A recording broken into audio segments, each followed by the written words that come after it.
দরপতনের বৃত্তে শেয়ার বাজার কমছে বেশিরভাগ শেয়ারের দাম এবং সূচক, ফলে মূলধন হারাচ্ছেন বিনিয়োগকারীরা। এমন পরিস্থিতিতে বাজারে আস্থা ফেরানোর তাগিদ পুঁজিবাজার সংশ্লিষ্টদের। মাহদি সিকান্দারের রিপোর্টে বিস্তারিত।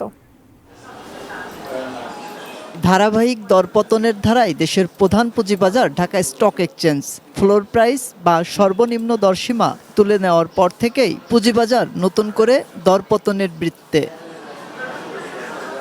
এ সপ্তাহের প্রথম কর্মদিবস রোববার ডিএসইতে ৮৬ পয়েন্ট পতন দিয়ে শেষ হয় দিনের লেনদেন।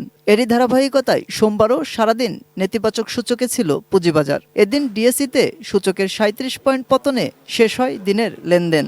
এমন বাস্তবতায় চিন্তিত ক্ষুদ্র বিনিয়োগকারীরা।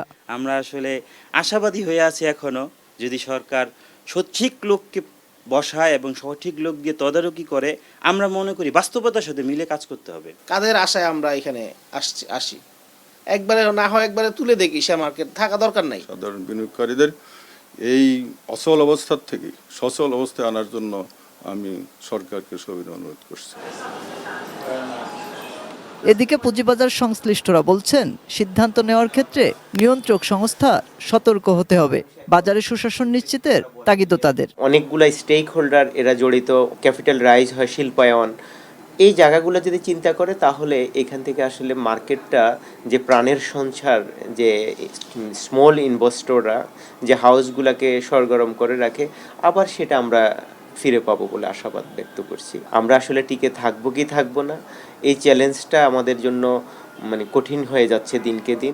এছাড়া মূলধনী মুনাফার ওপর করারোপের পরিকল্পনা বিনিয়োগকারীদের আস্থায় চিড় ধরিয়েছে বলেও দাবি তাদের। ক্যাপিটাল মার্কেটের সাথে ইনভলভমেন্ট, শেয়ার ব্যবসা করি, এটা আমরা বলতেও পারতেছি না। মাহদি সেকেন্দার, এটিএন নিউজ, ঢাকা।